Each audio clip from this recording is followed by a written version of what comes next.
चलिए स्टार्ट करते हैं आज लेसन नंबर 10 मैथमेटिक्स का, जो कि आपका है टेंजेंट ऑफ अ सर्कल। देखिए इसमें क्या बताया गया, इसके अंदर बताया गया है जो भी सर्कल होते हैं हमारे, हम क्या करते हैं उन सर्कल में हम टेंजेंट्स ड्रॉ करते हैं।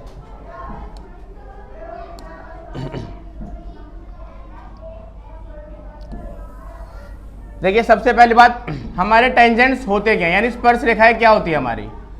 कोई भी सर्कल ड्रॉ करते हैं तो सर्कल में जब बाहर की तरफ कोई भी लाइन उसको टच करते हुए जाती है, कोई भी लाइन जो उसको टच करते हुए जाएगी वो हमारी टेंजेंट कहलाती है, यानी कि स्पर्श रेखा। ध्यान रखना है ये सर्कल को बाहर से टच करेगी, अंदर नहीं जाएगी। ये क्या करेगी, हमेशा बाहर से ही स्पर्श करके निकल जाएगी, टच करके निकल से हम टेंजेंट्स कहते हैं। ठीक है, अब कुछ इसके नियम होते हैं।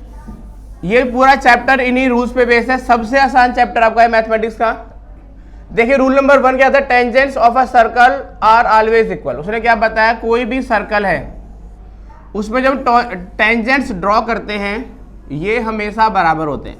जैसे मैंने क्या करा, ए बी और ए सी। रूल नंबर 1 क्या कहता है, ए बी बराबर ए सी। क्या कह रहा है आपका, ये वृत्त की स्पर्श रेखाएं सदैव समान होती हैं। Tangents of a circle always equal. Rule number 2, tangents of a circle always create right angle where they touch. जहां भी ये टच करेगी सर्कल पे, वहां पर हमेशा ये 90 डिग्री का एंगल बनाएगी। ध्यान रखना है, जहां भी ये टच करेगी, कहीं भी टच करे वहां पर 90 डिग्री का एंगल बनाएगी, यानी कि एंगल ए बी ओ बराबर angle A C O, both angles are 90 degree. अगला क्या कह रहा है, sum of the opposite angles are always 180। यानी जब भी हम क्या करते हैं, इसके आमने सामने के कोण को जोड़ते हैं, अपोजिट एंगल को जोड़ते हैं, तो इनका जो सम होता है वो हमारा हमेशा 180 होता है, यानी बी ए सी प्लस बी ओ सी बराबर 180 डिग्री। ध्यान रखना है 3 रूल्स होते हैं। पहला रूल क्या कहता है, टेंजेंट्स आर ऑलवेज इक्वल, यानी किसी भी वृत्त में खींची गई स्पर्श रेखाएं बराबर होती हैं।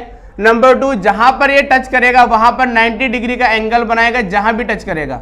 और रूल नंबर 3, आमने सामने के कोणों को जोड़ने पर हमेशा 180 डिग्री मिलता है। ठीक है, चलिए कुछ क्वेश्चन देखते हैं इसके एक्सरसाइज के।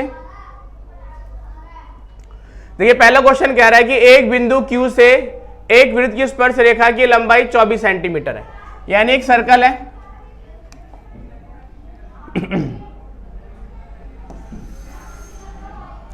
क्या कह रहा है बेटा, कह रहा है एक वृत्त की स्पर्श रेखा की लंबाई, यानी जो स्पर्श रेखा है, जो टेंजेंट है, उसकी जो लंबाई है वो आपकी 24 सेंटीमीटर है।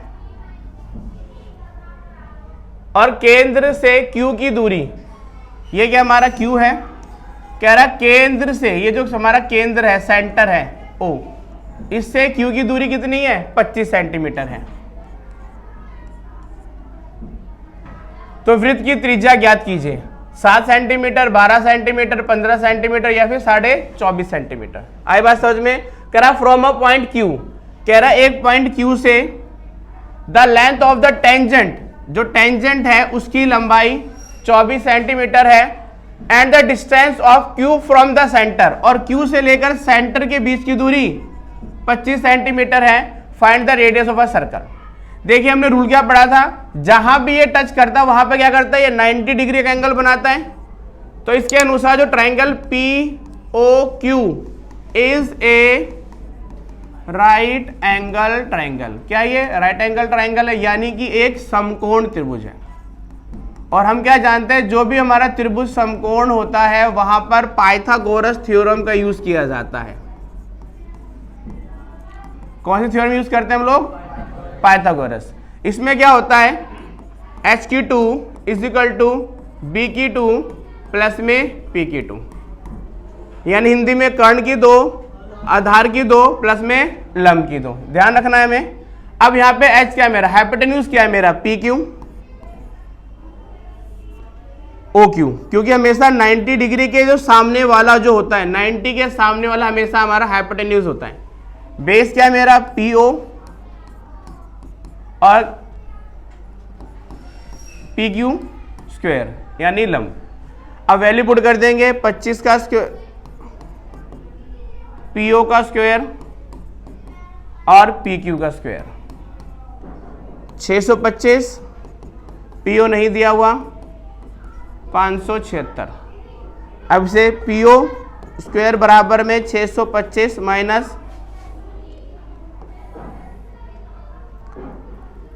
625 minus 576, PO square is equal to 49। इसका स्क्वायर रूट कर देंगे तो PO इज इक्वल टू 49 किसका स्क्वायर होता है 7 का। तो यानी रेडियस कितनी होगी इसकी हमारी 7 सेंटीमीटर, यानी PO is equal to 7 centimetre. ठीक है, चलिए अगला क्वेश्चन लेते हैं।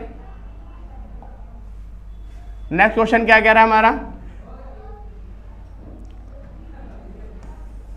एक सर्कल है जिसमें एंगल POQ 110 डिग्री है, यानी ये दो टेंजेंट है मेरी, POQ का मान 110 सेंटीमीटर दे रखा है।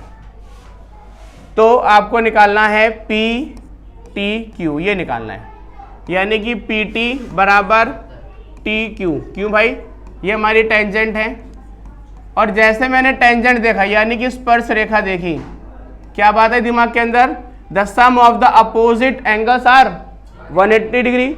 यानी क्या होता है, आमने सामने कोणों का योग कितना हो जाएगा हमारा 180 डिग्री। अब लगा देते हैं फॉर्मूला,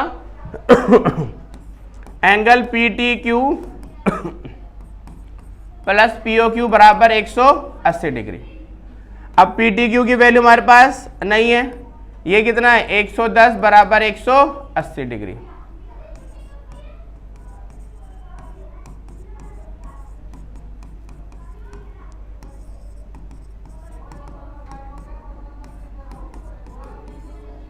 ठीक है, PTQ बराबर इसको इधर ले गए, प्लस चेंज इनटू माइनस, तो P2 का मान कितना आ गया हमारा, PTQ का 70 आ गया, यानी इसकी वैल्यू हमारी 70 डिग्री है। आई बात समझ में, बहुत सिंपल है और ये क्वेश्चन आपके MCQ में ज़्यादा आते हैं। ठीक है, इसमें क्या होगा, आपको या तो ये एंगल दे देगा या तो फिर सेंटर का एंगल दे देगा और अपोजिट पूछ लेगा, तो कुछ नहीं करना, उसको सीधा क्या करना है, आपको 180 में से माइनस करना है। आगे बात समझ में। ठीक है, पहले में क्या लगाई थी हमने थ्योरम, पाइथागोरस थ्योरम लगाई थी। सेकंड में क्या लगाया, the sum of the opposite angles are 180 degree, तो इन दोनों सम कितना हो गया हमारा 180 डिग्री। चलिए अगले क्वेश्चन लेते हैं।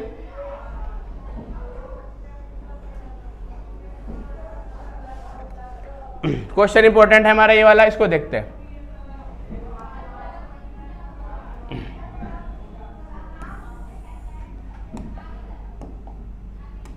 क्या कह रहा है, दो संकेंद्रित, मोस्ट इंपोर्टेंट क्वेश्चन है, दो संकेंद्रित वृत्त यानी टू कंसेंट्रिक।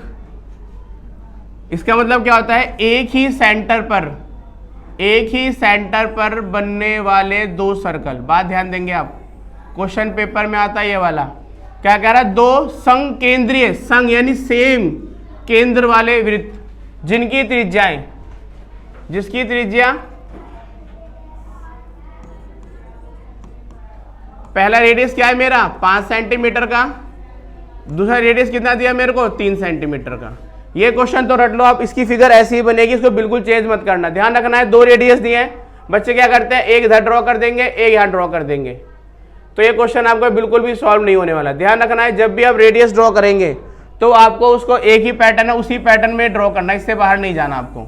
अगर इससे बाहर चले गए तो आप क्वेश्चन को पेपर में सॉल्व नहीं कर पाएंगे। ठीक है, ये आपके एक रेडियस आपका ये हो गया 5 सेंटीमीटर का, छोटा रेडियस हमें से यहां पर लेंगे आप, इसको आपने ओ नाम दे दिया, AB। ठीक है, कह रहा बड़े वृत्त की जीवा, जीवा होती है अंदर जो खिंच रही है, इसको कॉर्ड बोलते हैं, जीवा यानी कॉर्ड। कॉर्ड क्या होती है, सर्कल के अंदर ड्रॉ होती है लेकिन वो सेंटर को टच नहीं करती। जैसे ही कोई सेंटर को टच करेगी वो क्या बन जाएगी, डायमीटर यानी कि व्यास बन जाएगा। लेकिन यहां पर क्या हो रहा है, ये सेंटर को टच नहीं करती, कहीं भी आप कहीं भी खींच दो सेंटर को छोड़कर, ये आपकी सब कॉर्ड कहलाएंगी। लेकिन जैसे ये सेंटर को टच कर गई अब ये बन जाएगा डायमीटर यानी कि व्यास। तो ये बात ध्यान रखनी है। उसने बोला है कि बड़े वृत्त की जीवा,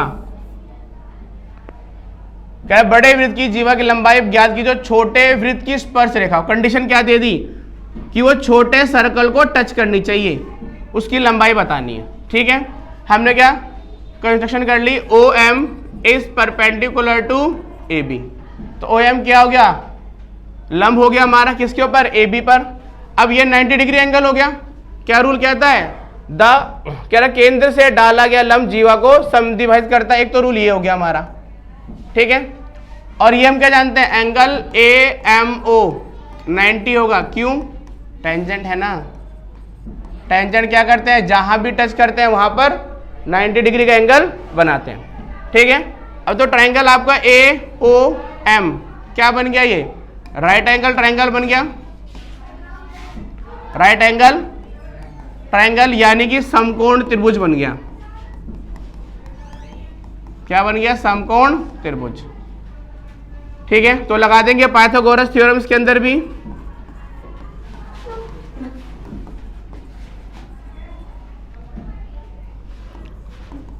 कर्ण की 2 इज इक्वल टू आधार की 2 प्लस में लंब की 2। ये कितना है मेरा 5, AM नहीं दिया, ये क्या मेरा 3 centimetre. 5 5 = 25, AM square 3 3 = 9, AM square is equal to 25 minus 9 कितना आ गया हमारा 16। अगर AM स्क्वायर की वैल्यू कितनी है 16 है, तो AM की वैल्यू क्या होगी 4। क्या करें, इसको स्क्वायर रूट कर देंगे। पर उसने हमसे पूछा क्या है, उसने बोला है जी कॉर्ड, यानी उसने हमसे AB की लंबाई पूछी है, ना कि AM की। अब हम क्या करना है, आगे देखिए। अब जो AB निकालना है, AB is equal to AM multiply by 2। क्या कहता है, केंद्र से डाला गया लंब जीवा को समद्विभाजित करता है। The perpendicular drawn from the centre of a circle bisect the chord. मतलब ये दोनों भाग बराबर हैं, तो क्या हो गया 4 × 2, तो ए बी का मान कितना आ गया मेरा 8, यानी कि जो कॉर्ड की जो लेंथ है वो कितनी है 8 सेंटीमीटर है।